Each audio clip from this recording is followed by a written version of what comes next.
Vou ser muito otimista aqui, não sei se vai dar certo não, mas eu acho que se a gente pôr no Google esperteza e atenção, em algum momento da pesquisa vai sair lá, GP da França de Fórmula 1 2022. E foram as palavras-chave do fim de semana, poxa! Faltou atenção do Leclerc naquele momento do erro. E sobrou esperteza para os carros da Mercedes. Não foi nem para o Verstappen que ganhou a corrida. Sobrou esperteza para a Mercedes ali no decorrer da corrida. Se fosse dar um prêmio de Driver of the Day ou equipe do dia, eu acho que daria para a Mercedes, né? Ou o próprio troféu ali de Driver of the Day, eu acho que devia dividir entre o Hamilton e o Russell. O Hamilton com aquela grande vacada de quarto para terceiro, quase para segundo, né? Se o Verstappen não tivesse dado a fechada nele. E o Russell, pra mim, ganhou o prêmio depois daquele safety car virtual, no finalzinho da prova lá. No safety car virtual não tem uma regra que diz que você tem que passar na linha branca para atacar o seu oponente. Só diz que no momento da bandeira verde você pode voltar a acelerar. Quando ele viu a bandeira verde, ele passou o Pérez no ato, usando essa regra da aceleração. Lembrando que o procedimento de safety car virtual é diferente do período de safety car real.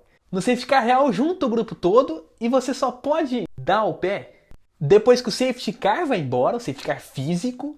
E para atacar o seu oponente, você tem que esperar você cruzar a linha de chegada para aí sim buscar o ritmo de corrida. Mas não tem nada disso no regulamento do safety car virtual. Pelo menos formalmente. Tem alguma coisa aí no regulamento, editor? Ah, eu tô mexendo nas páginas aí, até agora não achou nada, já me falou aqui no ponto que não tem. Então valeu, pra mim valeu. Eu fiquei duvidoso, eu vou falar pra você, fiquei duvidoso na hora que o Russell passou daquele jeito, né? Já pulando na hora da bandeira verde, mas aí eu lembrei dessas diferenças. Não tem uma zona de reaceleração marcada, então pra mim, valeu o pódio. E eu tô falando, né, que a Mercedes também foi esperta, porque na hora do momento do safety car do Leclerc, eles mandaram o Hamilton pro box. Então foi uma decisão que valorizou muito esse pódio. E é uma coisa pra gente marcar o GP300 do Hamilton, né? Além daquele pulo da largada que ele tava por fora e mudou pra linha de dentro, dá pra pôr na conta esse acerto do pit stop. E dá pra pôr na conta da Mercedes também que eles fizeram a história, porque mais uma vez eles colocaram um piloto diferente da sua equipe no pódio, numa situação de colocar os dois carros no top 3. Tá complicado, eu vou explicar. Desde que a Mercedes voltou para a Fórmula 1 em 2010, a gente só não viu dois carros da Mercedes no mesmo pódio quando a gente tinha Rosberg e Schumacher. Eles foram pro pódio em situações diferentes lá em 2012, né? O Rosberg foi e o Schumacher foi numa corrida diferente. O resto a gente só viu carros da Mercedes no mesmo pódio ao longo desses últimos anos, né? Hamilton e Rosberg várias vezes, Hamilton e Bottas e agora Hamilton e Russell. Pra ficar mais legal a estatística, só falta os dois fazendo uma dobradinha, mas esse ano tá difícil. Aí tem que ter mais corridas com a Ferrari fora. Falando em Ferrari fora, tá na hora de falar de Leclerc. Eu sei, é difícil, eu nem vou pôr aquele sertanejo que eu tava pensando, porque a maior parte foram erros da Ferrari e não dele, mas a gente vai ter que falar disso hoje. Então, por favor, editor, põe pela primeira vez na temporada aquela música. Então, pessoal, vamos começar aqui do começo. Pra mim foi erro dele, não foi desgaste de pneus, não foi problema no acelerador, foi simplesmente erro dele. O cara perdeu a traseira sozinho.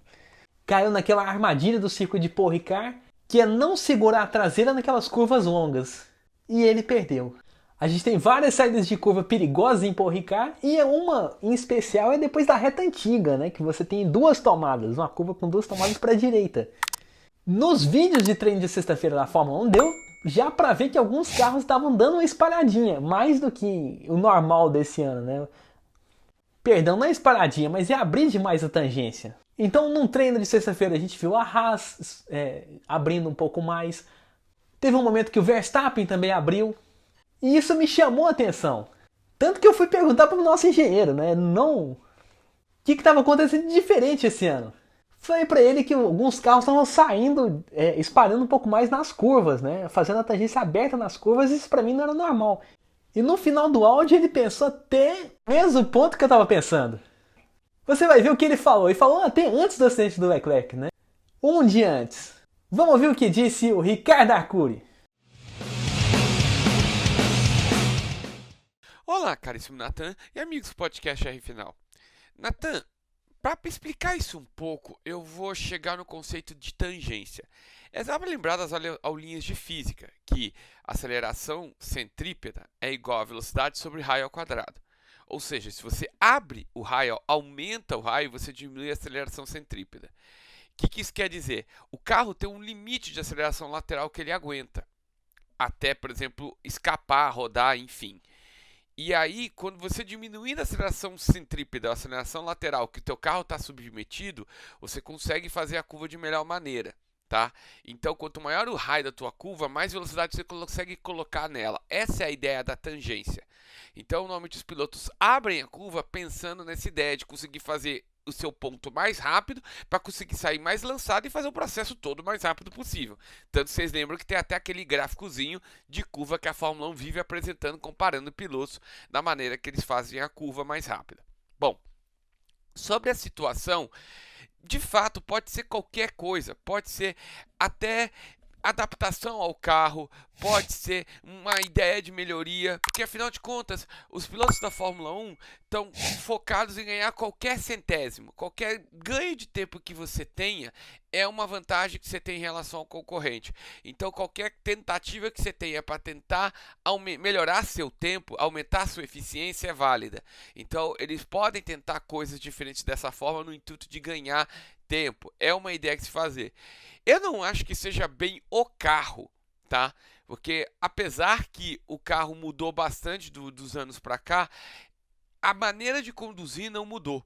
Então não acredito que seja o carro. Pode ser que alguém tenha achado uma maneira de fazer a curva mais rápida. Às vezes você... É que nem, por exemplo, o S do Senna. Como é que é a ideia dele? É você demorar o máximo possível a entrada para a tangência, porque o ponto de tangência ideal do S do Senna não está no meio da curva, está no fim dela. Então, às vezes, tem curva. Eu acho que eu sei de que curva você está falando, Nathan. É a curva da parte antiga de Paul Ricard, do trecho rápido. Que você tem uma curva que você faz ela em duas tangências. E, de fato, pode ser interessante você abrir ela ao máximo para depois fechar e sair lançado. É uma ideia a se fazer, entendeu?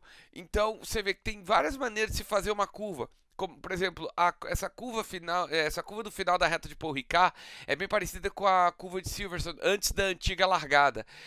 Ela é um 180 graus bem longo. Então o que os pilotos estão fazendo? Você faz ela em duas tangências. Você tangencia o começo, faz o carro espalhar e depois você tangencia o final para ser lançado. Essa ideia se chama diamante e foi uma ideia muito usada pelos ovaleiros, pessoal da NASCAR, em ovais curtos. Que é uma maneira também de você fazer curva mais rápido, você entrar lançado e sair lançado. Então tem maneiras diferentes de fazer a curva e essa pode ser uma delas, tá bom? É uma maneira de você, por exemplo, aproveitar, abrir o máximo possível para tangenciar lá no fim e sair lançado. É uma ideia de se fazer a curva, tá bom? Essa aí, Nathan. Um grande abraço e uma boa semana a todos. Tá aí uma coisa até muito boa para os jovens que estão na escola, né? Dá para usar uma coisa útil do nono ano e do ensino médio na Fórmula 1. Então você que está aí na escola e quer mexer com automobilismo algum dia, não perde as aulas não, que tem muita coisa legal.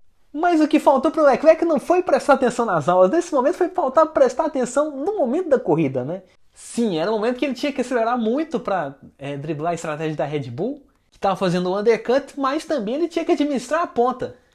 Errando alguma curva, ele poderia perder a concentração e perder a ponta. Deixar o Verstappen chegar e tal, mas faltou calma para ele mesmo, né? Ele acertou as tangências, acertou as duas zebras ali na entrada das curvas, mas não conseguiu segurar a traseira e não conseguindo foi difícil. Chegou a acertar até as tangências, né? Virou bem o volante para a direita. Mas aí o carro foi escapando e deu no que deu. Mais um fim de semana perdido. E pela primeira vez na temporada ele abandona com o erro dele, né?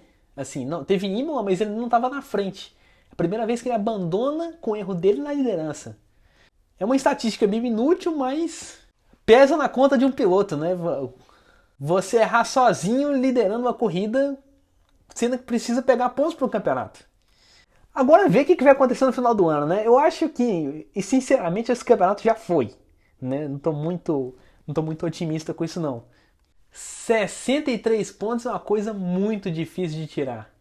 Mesmo se falando que tem uma segunda metade da temporada inteira. Teria que acontecer um cenário muito favorável várias vezes. A Ferrari fazer dobradinhas assim, seguidas com o Leclerc ganhando e o Verstappen quebrando pelo menos umas 4 corridas. Isso é uma coisa um pouco mais difícil de acontecer, né? Porque o carro da Red Bull a gente sabe como tá rendendo. Tô falando isso já tem muito tempo aqui na R-Final. Então, assim, eu acho que esse erro de hoje vai agregar pro Leclerc, não para esse ano, mas para as próximas disputas de campeonato que ele vai ter, né? Porque agora que ele tá lidando com tudo pela primeira vez. Agora que finalmente ele tá tendo um carro competitivo. Agora finalmente que ele tá podendo brigar pelo título, né? Primeira vez que tá brigando pelo título. E agora que ele tá passando por todo esse amadurecimento, né? O Verstappen, vale a gente lembrar, que teve um amadurecimento muito rápido na Fórmula 1, né? O primeiro carro competitivo que ele pegou foi lá em 2016. Os momentos ruins que ele teve foi lá em 2018. Então teve tempo de aprender. O Leclerc não, né? 2018 ele teve um carro mais ou menos, né? Que era um Alfa Romeo. 2019 ele já chegou bem na Ferrari, né? Derrubando o Vettel. 2020 e 2021 teve um carro ruim e agora tá tendo um carro bom, né? Agora que ele tá tendo o que o Verstappen teve lá em 2016, 17, 18, 19, que é a chance de brigar pelo pelotão da frente com mais frequência. Então nisso ele vai conseguir. Eu acho que esse ano tá difícil de brigar pelo título. Eu acho que ele vence mais a briga interna contra o Sainz do que brigar pelo título totalmente. Não tô falando que ele tem falta de capacidade para. Tô falando que o Verstappen já tá tão na frente que não tá tão fácil para brigar.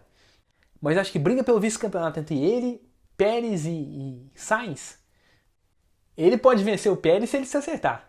Eu posso estar errado também, tudo pode acontecer nessa segunda metade da Fórmula 1. Pode acontecer uma de quebra do Verstappen, o Leclerc pode pilotar como nunca. Mas é uma coisa que a gente vai descobrir com o tempo, né? Semana que vem tem GP da Hungria e a gente já vai ter um pouco dessa resposta.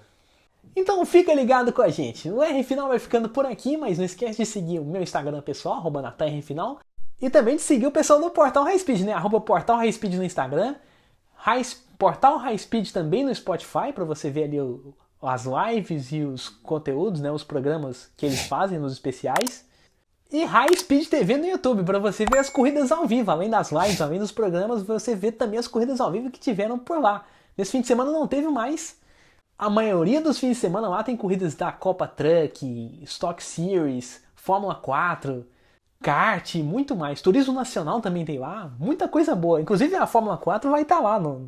Inclusive a Fórmula 4 Brasil vai estar passando lá no sábado e no domingo. Você vai ver todos os detalhes da etapa de Interlagos. Inclusive com parte da nossa equipe em loco, no autódromo. Então não perde essa não. Até a próxima e um grande abraço!